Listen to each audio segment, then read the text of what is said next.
mother-in-law Mayhem, took over my life and emptied our bank account. You know that moment when you think life can't possibly throw anything else at you? Well, hold on to your seats, because my story is about to prove that wrong in the most dramatic way possible. I never imagined I'd be sharing this story with you all, but here we are. One day I was living a normal life with my beloved husband and our son, and the next thing I knew, I was not only dealing with becoming a widow, but also found myself with an unexpected, permanent house guest, my mother-in-law. And trust me, this isn't your typical family drama, but don't worry, I promise this story has a satisfying ending. Sometimes the craziest situations lead us to the most unexpected happiness. Life was pretty good before everything changed. My husband and I had built a comfortable life together, raising our son in a home filled with love and laughter. We had our routines, our inside jokes, and those little daily moments that you never appreciate enough until they're gone. Then came that terrible day when my husband passed away suddenly. The grief was overwhelming, and I was trying my best to stay strong for our son. That's when my mother-in-law showed up at our doorstep with several suitcases, announcing she was moving in to help us through this difficult time. At first, I was touched. I really was. I thought, how thoughtful of her to want to support us during our grief. Oh, how naive I was. It started with small things. A few unusual charges on our shared account that I didn't recognize. But then those small charges turned into massive withdrawals. One day, I logged into our banking app and nearly had a heart attack. Our savings were disappearing faster than ice cream on a hot summer day. My dear mother-in-law had apparently appointed herself as the family's personal shopping consultant, without consulting anyone, of course. And let me tell you, this woman had expensive taste with someone else's money. I still remember the day my husband passed away without warning. I was in shock, and all I wanted was to curl up in a ball and cry my eyes out. But no, my mother-in-law had other plans. Within hours of my husband's funeral, she showed up at my doorstep with a key and a very straight face. "I'm moving in," she said, as if it was some sort of fait accompli. I tried to explain to her that the house was mine now, and I'd love to have some space, but she just smiled sweetly and said, "Oh, don't worry, dear. I'll just help you with the household chores." Little did I know, her idea of helping meant taking over my bank account, my phone, my life. She'd sneak into my room every night, rummage through my drawers, and pick up any bill she could find. She'd then go online and pay it using her own account, which of course was linked to my credit cards. Next morning, I'd wake up to find all these unknown transactions, and I'd be like, "What's going on here?" She'd just laugh and say, "Oh, I was just trying to help you stay on top of things." But that was just the beginning. She started renting out my spare room on Airbnb without even consulting me. And would you believe it? She was doing it in towels. Yes, you read that right. She had a very flexible business plan, and I think her favorite phrase became, "Pay up, or you can use the towels." Don't even get me started on the towels, a whole box of them, which I swear she brought all the way from Poland. And the cherry on the cake? She started giving away my stuff to her friends. My vintage iPhone, which was collecting dust, suddenly found a new home with her friend Iwa. I was like, "Wait, you're just giving away my phone." She'd just wink and say, "Trust me, dear, you won't even notice it's gone." It's been 3 months since I lost my husband, and I've been living with Mother Dearest. Yes, that's what I started calling her. I'm still trying to piece together my life, but I have to admit, I do find myself laughing out loud every now and then, usually when I'm looking at some Facebook post of hers, with its uber-colorful language and dancing photos of her doing the Polish polka.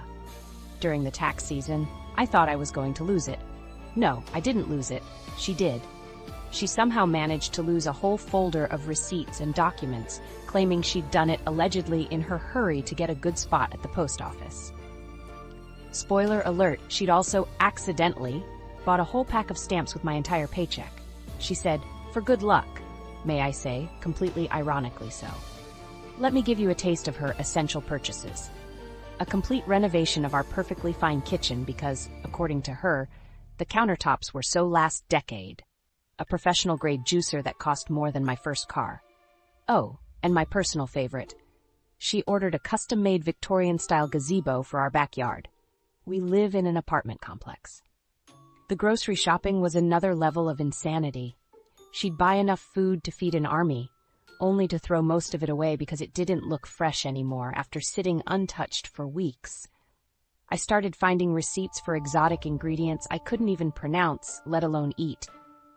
I'm still trying to wrap my head around the sheer absurdity of the shopping spree that my mother-in-law embarked on. It's like she had an endless supply of Amex cards and a personal shopper on speed dial. I mean, who needs that many throw pillows? And don't even get me started on the throw pillows with anchors on them. I mean, what's the story behind that? I remember the first time I stumbled upon the shopping receipts. I was in the kitchen, trying to make breakfast for my son and me, when I spotted a crumpled up receipt on the counter. I flipped it over, and it said Burger King. In big bold letters, I thought to myself, okay, cool, maybe she took my son out for breakfast. But then I saw the grand total. $367.18. I was like, didn't we just have a pack of eggs in the fridge? Fast forward to the day I opened the bank statement, and that's when it hit me. My mother-in-law was a full-fledged spendaholic. There were charges for Zara, Nordstrom, and even Sephora. Like, I get it, she's a fashionable woman, but did she really need to buy 30 pairs of Chelsea boots?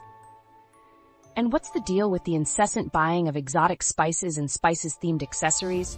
Spices aren't going to pay the mortgage lady. But the pièce de résistance was the purchase of those bizarre throw pillows I was telling you about. I walked into the living room one morning to find a delivery guy unloading a bunch of giant pillows with anchors, pineapples, and even a plate of donuts emblazoned on them. I was like, what in the world? My son's eyes went wide and he exclaimed, "Mom, are those from space?" I wish it were that simple. I ended up asking my mother-in-law what the story was behind the pillows, and she gave me the most convoluted explanation about how they would add a touch of whimsy to our home. I was taken aback. Whimsy? From the Arctic? The most baffling part was how she'd buy these super expensive items and then just leave them lying around. I mean, I know some people like to live life on the edge and keep their purchases in a treasure box for later, but not me. My stuff stays neatly categorized in our IKEA bookcase system. Her purchases were like a treasure hunt in themselves. Every time I'd clean, I'd stumble upon something new and bewildering. Now, I'm not here to judge, but let's get real. If your relatives are going to claim your life as their own soap opera, they should at least have the decency to create a theme for the mess you're about to leave you with. I mean, it had to be some sort of grand experiment to see how long it would take for you to lose it. And you know what? They only got close when I started to wonder what other wild goose chase mother-in-law would take me on next.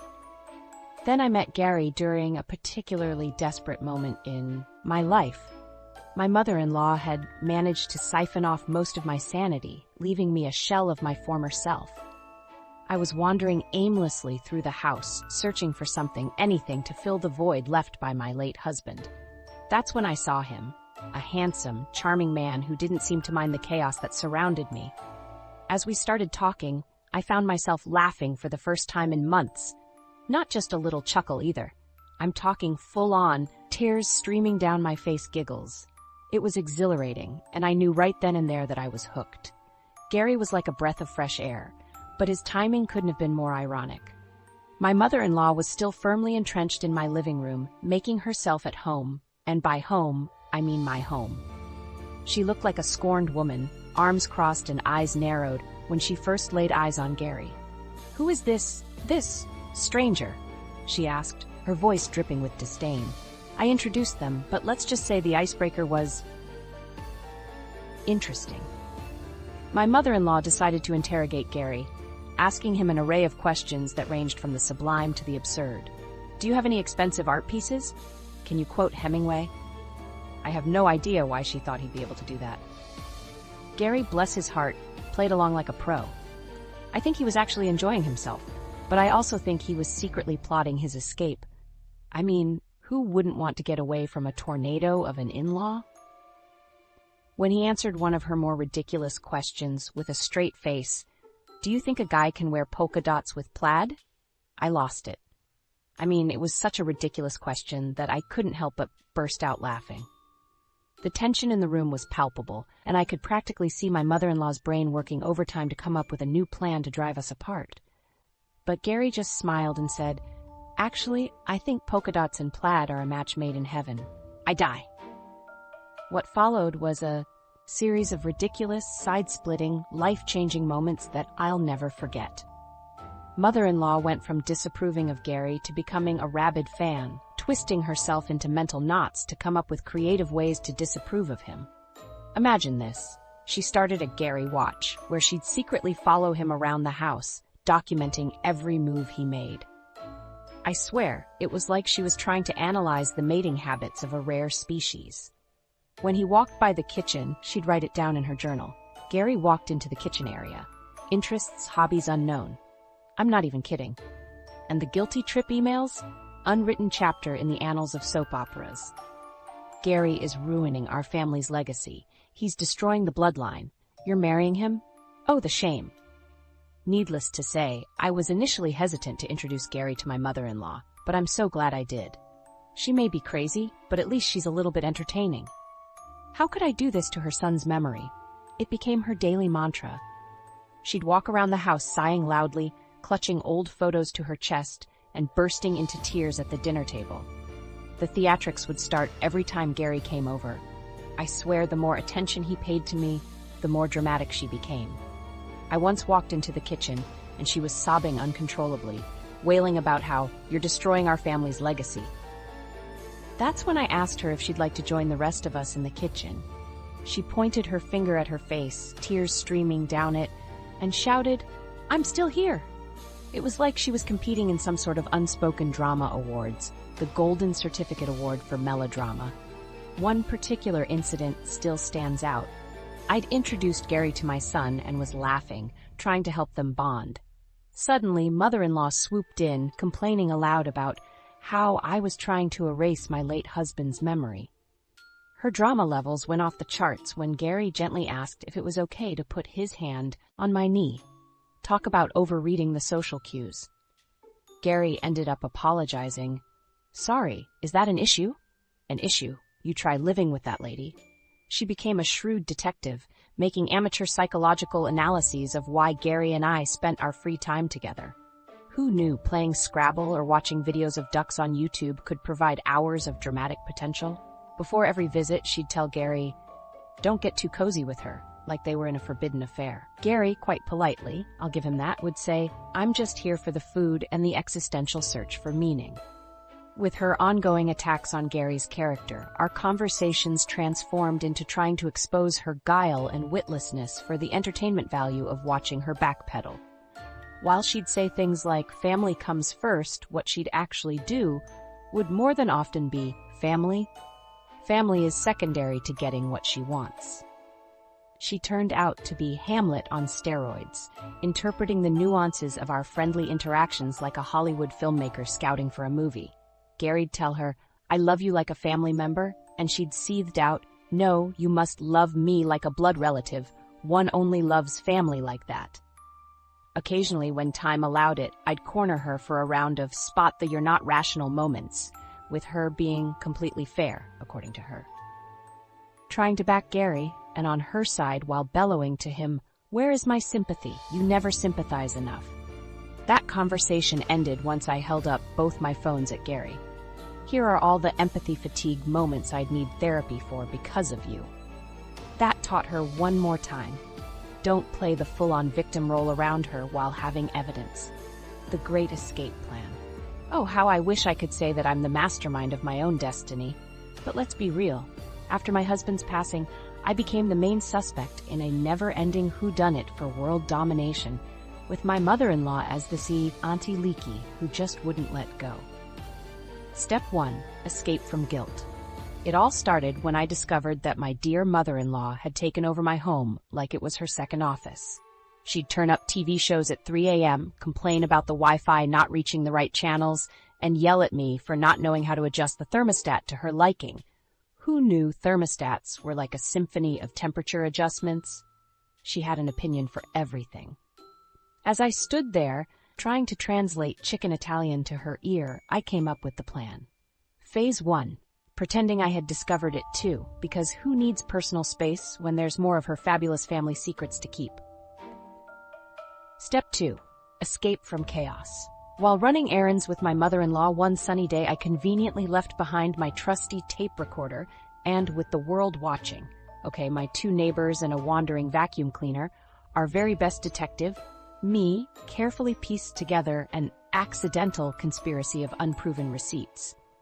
It was all so obvious: the suspicious receipts, the scribbled notes, where was she hiding her 7-year-old diary, and an astonishing discovery within an email box, where my mother-in-law must have hacked into her granddaughter's phone to set reminders before I was informed. My brother-in-law's kid found herself wondering why Grandma kept showing her grandfather's old passport. Step 3. Escape from our bank account. What's next? My brother and I decided to divide up our household chores to ensure our sanity would soon follow 2 grown men, 1 tiny sandwich, for 12. Finding 2 unflattering snaps of my mother-in-law online, browsing my personal messages, put an end to her taking a tour of our main living space, and eventually allowed us a separate household checking account for both me and my brother. Step 0. How I wish I could say that I'm the mastermind of my own destiny, but let's be real. After my husband's passing, I became the main suspect in a never-ending whodunit for world domination, with my mother-in-law as the anti-leaky who just wouldn't let go. Step 4. Hone in on sanity. The other day, on our favorite family dinner night, how she'd just conjure up 6 or more heirloom sauces in a pot is an enigma still inexplicable. Suddenly we heard she happened to stumble into internet banking, and we'd managed with new software apparently being set up back a year when he still was alive. Our home still ruled fairly and freely by 2 roommates, each 2 arms and no mum after this long. Ah, the sweet taste of revenge. I mean, financial accountability. After months of dealing with my mother-in-law's chaotic behavior, we finally filed for a restraining order against her. I mean, it's not like we wanted to throw her out on the street without a roof over her head or anything. That would have been too easy. But we did want to establish some ground rules. Assembling a case against someone who's only trying to help, yeah, right, was no easy feat. But we worked with a great lawyer who was actually convinced by all the evidence we'd collected. Yes, I have a collection of receipts for antique gardening tools that I'll never use. It's a support group, really. Our lawyer would often laugh and say, "This is like a high-stakes game of Monopoly. We need to create a timeline of all the times you've been financially manipulated, drained, and totally confused by her antics." And our evidence folder? It was like the ultimate party game. Pin the blame on the in-law.